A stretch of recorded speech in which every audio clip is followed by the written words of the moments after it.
PSC crowned പുതിയൊരു വീഡിയോയിലേക്ക് ഏവർക്കും സ്വാഗതം. ഇന്നത്തെ ക്ലാസ്സിൽ ഏറ്റവും പ്രധാനപ്പെട്ട PSC അപ്ഡേറ്റ്സ് ആണ് നോക്കാൻ പോകുന്നത് കേട്ടോ. PSC സംബന്ധമായിട്ടുള്ള ഏതൊരു ന്യൂസ് നിങ്ങൾക്ക് ഈ ഒരു ചാനൽ വഴി ലഭിക്കുന്നതായിരിക്കും. PSCയുടെ കൺഫർമേഷൻസ്, എക്സാം ഡേറ്റുകൾ, അങ്ങനെ ഏതൊരു ന്യൂസ് നിങ്ങൾക്ക് ഒട്ടും തന്നെ വൈകാതെയും അതുപോലെ തന്നെ ഒന്നും മിസ്സാവാതെ നിങ്ങളിലേക്ക് എത്തുന്നതിന് വേണ്ടി ആദ്യമായിട്ട് ചാനൽ കാണുന്ന കൂട്ടുകാരുണ്ടെങ്കിൽ ഒന്ന് സബ്സ്ക്രൈബ് ചെയ്ത് സപ്പോർട്ട് ചെയ്യാൻ മറക്കല്ലേ കേട്ടോ. അപ്പോൾ ഇന്നത്തെ ഏറ്റവും പ്രധാനപ്പെട്ട PSC അപ്ഡേറ്റുകൾ നമുക്ക് നോക്കാം. അതിൽ ഒന്നാമത്തെ അപ്ഡേറ്റ്, UP സ്കൂൾ വയനാട് ജില്ലയിൽ ഷോർട്ട് ലിസ്റ്റ് ഉൾപ്പെട്ടവർക്ക് സർട്ടിഫിക്കറ്റ് വെരിഫിക്കേഷൻ മെസ്സേജ് വന്നു തുടങ്ങി കേട്ടോ. ഇവിടെ മെസ്സേജ് വന്നേക്കുന്നത് 16/12/2024 12 മണിക്ക് വെരിഫിക്കേഷൻ ചെല്ലാനായിട്ടാണ് മെസ്സേജ് വന്നേക്കുന്നത്. അപ്പോൾ നിങ്ങൾ കൃത്യമായിട്ട് ഈ ഷോർട്ട് ലിസ്റ്റ് ഉൾപ്പെട്ടൊരു കാൻഡിഡേറ്റ് ആണെങ്കിൽ നിങ്ങൾ ഇടയ്ക്ക് പ്രൊഫൈലൊക്കെ ഒന്ന് കയറി ചെക്ക് ചെയ്ത് നോക്കണം കേട്ടോ. സർട്ടിഫിക്കറ്റ് വെരിഫിക്കേഷൻ്റെ ഡേറ്റ് എന്നാണ് വരുന്നതെന്ന് മറക്കാതെ ചെക്ക് ചെയ്ത് നോക്കുക. 10th പ്രിലിംസിന് വേണ്ടി പഠിക്കുന്ന ഉദ്യോഗാർത്ഥിയാണ് നിങ്ങളെങ്കിൽ 10th പ്രിലിംസിന് വേണ്ടി നമുക്ക് ക്വസ്റ്റ്യൻ ബാങ്ക് സെറ്റ് അവൈലബിൾ ആണ് കേട്ടോ. സിലബസിനെ മുഴുവൻ കവർ ചെയ്തുകൊണ്ടാണ് ഈ ക്വസ്റ്റ്യൻ ബാങ്ക് സെറ്റ് തയ്യാറാക്കിയേക്കുന്നത്. അപ്പോൾ നിങ്ങൾക്കത് പരീക്ഷയ്ക്ക് വളരെയധികം ഉപകാരപ്പെടുന്നതായിരിക്കും. അതുപോലെ LGSനെ ക്വസ്റ്റ്യൻ ബാങ്ക്, കേറ്റഡ് category 3 and 2 social science and psychology question bank available ആണ്. LP school assistant NCA Kasaragod ഡിസ്ട്രിക്റ്റിൽ പരീക്ഷ എഴുതാൻ പോകുന്നവർക്ക് വേണ്ടിയിട്ടുള്ള മോഡൽ എക്സാമും ക്വസ്റ്റ്യൻ ബാങ്കും ലഭ്യമാണ് കേട്ടോ.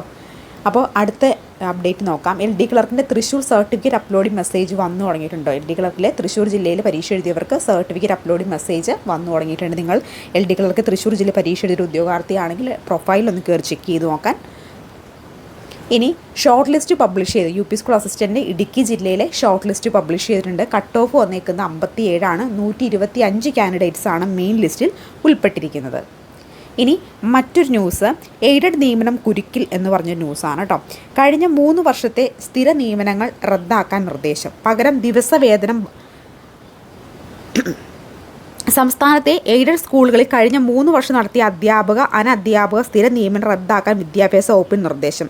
സ്ഥിര നിയമന ഉത്തരവുകൾ പിൻവലിച്ചു പകരം ഇവരെ ദിവസവേതനക്കാരാക്കി നിയമപ്പെടുത്താനാണ് പൊതുവിദ്യാഭ്യാസ ഡയറക്ടർ ആവശ്യപ്പെട്ടിരിക്കുന്നത്. ഭിന്നശേഷി സംവരണം നടപ്പിലാക്കാത്ത സ്കൂളുകൾക്കാണ് ഇത് ബാധകമെങ്കിലും സംസ്ഥാനത്തെ 3/4 പങ്ക് എയ്ഡഡ് സ്കൂളുകളും ഭിന്നശേഷി നിയമനം പൂർത്തിയാക്കാത്തതിനാൽ സർക്കാർ തീരുമാനമായിരിക്കും അവരുടെ ഭാവി അവതാളത്തിലാകും. സർക്കാർ ഉത്തരവിനെതിരെ മാനേജ്മെൻറ്റും അധ്യാപക സംഘടനകളും കടുത്ത പ്രതിഷേധത്തിലാണ്.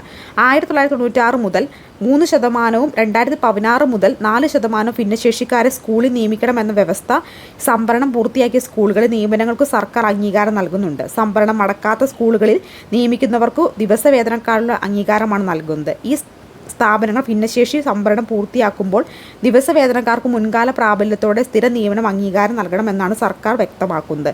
എംപ്ലോയ്മെൻറ്റ് ചേഞ്ചുകളിൽ നിന്ന് പട്ടിക വാങ്ങിയാണ് ഭിന്നശേഷിക്കാർക്ക് നിയമിക്കേണ്ടത്. 3 തവണ പത്രത്തിൽ പരസ്യം നൽകിയിട്ടും യോഗ്യരുടെ ഉദ്യോഗാർത്ഥികളെ കിട്ടാത്ത സാഹചര്യമുണ്ട്. മാസങ്ങളോളം കാത്തിരുന്നിട്ട് ഭിന്നശേഷി നിയമനം സാധിക്കുന്നില്ലെന്ന് സർക്കാരിനെ അറിയിച്ചെങ്കിലും തീരുമാനമുണ്ടായിട്ടില്ല. ഇക്കാര്യത്തിൽ സർക്കാർ ഇളവ് പ്രതീക്ഷിക്കുമ്പോഴാണ് ഇടുത്തി പോലെ ശനിയാഴ്ച പുതിയ സർക്കുലർ വന്നത്. ഭിന്നശേഷി നിയമനം സംബന്ധിച്ച് ഈ വർഷം ഇറക്കിയ 10ഓളം ഉത്തരവുകൾ പരസ്പര വിരുദ്ധവും അവ്യക്തവുമായിരുന്നു. സ്ഥിര നിയമനം ഉറപ്പില്ല. സ്ഥിര നിയമനങ്ങൾ താൽക്കാലിക നിയമനങ്ങളാക്കി മാറ്റിയാൽ സ്ഥിര നിയമനത്തിനുള്ള അവകാശം നഷ്ടപ്പെടാൻ സാധ്യത. മറ്റുള്ളവരെ വിരമിച്ചതോ സ്ഥലം മാറിയതോ രാജിവെച്ചതോ ആയ ഒഴിവ് സ്ഥിര നിയമനം നടത്തുന്നു എന്ന ഉത്തരവ് ഇപ്പോൾ മാനേജ്മെൻറ്റുകൾ നൽകും. ദിവസവേതന അടിസ്ഥാന നിയമന ഉത്തരവ് നൽകിയാൽ ജീവനക്കാർക്ക് സ്ഥിര നിയമനം അവഗണിക്കാമെന്ന വാഗ്ദാനം സർക്കുലറിലുമില്ല. സംസ്ഥാനത്തെ 4205 സ്കൂളുകളിൽ 5995 എണ്ണം സർക്കാർ സ്കൂളുകളും 8210 എണ്ണം എയ്ഡഡുമാണ്. അടുത്ത ന്യൂസ് നമുക്ക് നോക്കാം. SI ഷോർട്ട് ലിസ്റ്റിൽ 764 പേർ. പോലീസ് സബ് ഇൻസ്പെക്ടർ തസ്തികകളിലേക്ക് സെപ്റ്റംബർ 26 നടത്തിയ മെയിൻ പരീക്ഷയുടെ അടിസ്ഥാനത്തിൽ ഷോർട്ട് ലിസ്റ്റുകൾ PSC പ്രസിദ്ധീകരിച്ചു. 5 റാങ്ക് ലിസ്റ്റുകളിലായി ലിസ്റ്റിൽ 764 പേര് ഉൾപ്പെടുന്നത്. ഏറ്റവും കൂടുതൽ പേർ സബ് ഇൻസ്പെക്ടർ ഓഫ് മാർക്കറ്റ് വിഭാഗത്തിലാണ്, 533. കുറവ് ആടം പോലീസ് 31 പേര്. ഷോർട്ട് ലിസ്റ്റിൽ ഉൾപ്പെട്ടവരുടെ ശാരീരിക അളവെടുപ്പ്, കായികക്ഷമത പരീക്ഷ എന്നിവയാണ് ഇനി നടത്തുക. ഇതിൽ വിജയിക്കുന്നവരെ ഇൻ്റർവ്യൂവിന് ശേഷം റാങ്ക് ലിസ്റ്റ് പ്രസിദ്ധീകരിക്കുന്നത്. സ്റ്റാഫ് നഴ്സ് 4 ജില്ലകളിൽ റാങ്ക് ലിസ്റ്റിൽ റദ്ദായതിൻ്റെ പിറ്റേന്ന് പുതിയ ലിസ്റ്റ്. ഗ്രേഡ് 2 തസ്തികയുടെ 4 ജില്ലയിൽ റാങ്ക് ലിസ്റ്റ് റദ്ദായതിൻ്റെ തൊട്ടടുത്ത ദിവസം പുതിയ ലിസ്റ്റ് PSC പ്രസിദ്ധീകരിച്ചു. കൊല്ലം, പത്തനംതിട്ട, ഇടുക്കി, കണ്ണൂർ ജില്ലകളിൽ നവംബർ 26 മുൻ ലിസ്റ്റ് റദ്ദായി. 29 പുതിയ ലിസ്റ്റ് വന്നത്. ഉത്തരക്കടലാസിൻ്റെ പുനഃപരിശോധന, ഫോട്ടോ കോപ്പി, റാങ്ക് ലിസ്റ്റിൽ നിന്ന് ഒഴിവാക്കൽ എന്നിവയ്ക്ക് ഡിസംബർ 17 വരെ അപേക്ഷിക്കാം. ബാക്കി ജില്ലക്കാർക്ക് റാങ്ക് ലിസ്റ്റുകൾ ഡിസംബർ 7, 2015, ജനുവരി 3, 14, 24 തീയതികളിൽ റദ്ദാകും. ഇതിന് തൊട്ടടുത്ത ദിവസം ദിവസം പുതിയ റാങ്ക് ലിസ്റ്റുകളും നിലവിൽ വരുന്ന വിധം നടപടികൾ പുരോഗമിക്കുന്നുണ്ട്. ഇത് കൊല്ലം ജില്ലയിൽ മെയിൻ ലിസ്റ്റിൽ 55 പേരും സപ്ലിമെൻ്ററിൽ 69ഉം ആകെ 124. പത്തനംതിട്ടയിൽ മെയിനിൽ 44ഉം സപ്ലിമെൻ്ററി 71 115 പേരാകെ. ഇടുക്കിയിൽ മെയിനിൽ 44 പേരും സപ്ലിമെൻ്ററിൽ 66 പേരും ആകെ 110 പേര്. കണ്ണൂരിലെ മെയിൻ ലിസ്റ്റ് 102 പേരും സപ്ലിമെൻ്ററി 115 പേരും ആകെ 217 പേരുമാണ് ഉള്ളത്. ഇനി short list LP school assistant Ernakulam ജില്ലയുടെ ഷോർട്ട് ലിസ്റ്റ് പബ്ലിഷ് ചെയ്തിട്ടുണ്ട്. കട്ട് ഓഫ് വന്നേക്ക് 39.67 മെയിൻ ലിസ്റ്റിൽ മൊത്തം 229 കാൻഡിഡേറ്റ്സ് ആണ് ഉള്ളത്. ഇനി ആലപ്പുഴ ജില്ലയിൽ UP school assistant short list publish ചെയ്തിട്ടുണ്ട്. കട്ട് ഓഫ് വന്നേക്കുന്ന 61.33 ടോട്ടൽ കാൻഡിഡേറ്റ്സ് മെയിൻ ലിസ്റ്റിലുള്ളത് 220 പേരാണ്. ഇനി UP സ്കൂൾസിന് ഷോർട്ട് ലിസ്റ്റ് വെട്ടിച്ചുരുക്കുന്നതുമായി ബന്ധപ്പെട്ട ന്യൂസാണ് കേട്ടോ. എന്താണ് ന്യൂസ് നമുക്ക് വിദ്യാഭ്യാസ സ്കൂളുകളിൽ UP school teacher short list ആളെ കുറച്ചതായി പരാതി. ഈ തസ്തികയുടെ പത്തനംതിട്ട ജില്ലയിലെ ലിസ്റ്റാണ് ആദ്യം പ്രസിദ്ധീകരിച്ചത്. മെയിൻ ലിസ്റ്റിൽ 99 പേർ, സപ്ലിമെൻ്ററി ലിസ്റ്റിൽ 117, ഭിന്നശേഷി ലിസ്റ്റിൽ 12 എന്നിങ്ങനെ 228 പേരെയാണ് ലിസ്റ്റിൽ ഉൾപ്പെടുത്തിയിരിക്കുന്നത്. മുൻ ഷോർട്ട് ലിസ്റ്റിൻ്റെ മെയിൻ ലിസ്റ്റിൽ 147, സപ്ലിമെൻ്ററി 128, ഭിന്നശേഷി ലിസ്റ്റിൽ 9 എന്നിങ്ങനെ 284 പേരെ ഉൾപ്പെടുത്തിയിരുന്നു. ഇത്തവണത്തെ ലിസ്റ്റിൽ 56 പേരുടെ കുറവാണ് വന്നിരിക്കുന്നത്.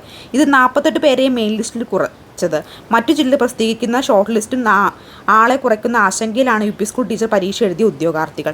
ലബോറട്ടറിയൻ ഒഴിവ് 4, മെയിൻ ലിസ്റ്റ് 2 പേർ മാത്രം. മുനിസിപ്പൽ കോമൺ സർവീസ് ലബോറട്ടറിയൻ ഗ്രേഡ് 4 തസ്തികയുടെ തിരുവനന്തപുരം ജില്ലയിൽ റാങ്ക് ലിസ്റ്റിൻ്റെ മെയിൻ ലിസ്റ്റ് 2 പേർ മാത്രം. സപ്ലിമെൻ്ററി ലിസ്റ്റ് 26 പേരെയും ഭിന്നശേഷി ലിസ്റ്റ് 3 പേരെയും ഉൾപ്പെടുത്തിയിട്ടുണ്ടെങ്കിലും മെയിൻ ലിസ്റ്റിൽ ആളില്ലാത്തതിന് ആദ്യ നിയമനം ശുപാർശയോടെ റാങ്ക് ലിസ്റ്റ് അവസാനിക്കാനാണ് സാധ്യത. ഈ തസ്തികയുടെ 4 ഒഴിവുകളാണ് ജില്ലയിൽ റിപ്പോർട്ട് ചെയ്തിട്ടുള്ളത്. നവംബർ 18 നിലവിൽ വന്ന ലിസ്റ്റ് 2017 നവംബർ 17 വരെ കാലാവധിയുണ്ട്. എന്നാൽ 3 വർഷം കാലാവധിക്കുള്ളിൽ റിപ്പോർട്ട് ചെയ്യുന്ന ഒഴിവുകൾ നികത്തണമെങ്കിൽ ഈ തസ്തികയിൽ പുതിയ വിജ്ഞാപനം പ്രസിദ്ധീകരിക്കേണ്ടി വരും. അടുത്തത് പ്രവേശനം തീരാതെ വേഡ് പ്രോസസ്സിംഗ് യോഗ്യത വ്യവസ്ഥ ഒഴിവാക്കി. സർക്കാർ സർവീസിൽ പ്രവേശിച്ച അസിസ്റ്റന്റ് ക്ലർക്ക് മറ്റു സമാന തസ്തികകളിൽ ഉൾപ്പെട്ടവർക്ക് പ്രവേശനം പൂർത്തിയാക്കാൻ കമ്പ്യൂട്ടർ വേർഡ് പ്രോസസ്സിംഗ് യോഗ്യത വേണമെന്ന് 26/10/2022 ഉത്തരവിൽ സർക്കാർ ഇളവ് വരുത്തി. ഇത് സംബന്ധിച്ച് ഉദ്യോഗസ്ഥ ഭരണ പരിഷ്കരണ റൂൾസ് വകുപ്പ് നവംബർ 27 ഉത്തരവിറക്കി.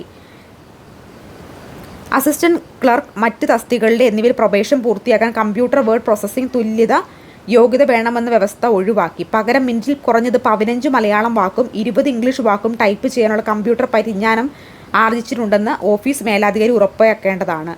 IIG മറ്റു പരിശീലന സ്ഥാപനങ്ങൾ എന്നിവയെ നടത്തുന്ന ഇൻഡക്ഷൻ ട്രെയിനിങ് മറ്റു പരിശീലന പരിപാടികൾ എന്നിവയുടെ ഭാഗമായുള്ള ഹ്രസ്വകാല കോഴ്സിലൂടെ ജീവനക്കാർ മേൽപ്പറഞ്ഞ യോഗ്യത ആർജിച്ചിട്ടുണ്ടെന്ന് ഓഫീസ് മേലധികാരിയുടെ സാക്ഷ്യപത്രത്തിൻ്റെ അടിസ്ഥാനത്തിൽ അവരുടെ പ്രൊബേഷൻ പ്രഖ്യാപിക്കേണ്ടതെന്നും ഉത്തരവിൽ വ്യക്തമാക്കുന്നു.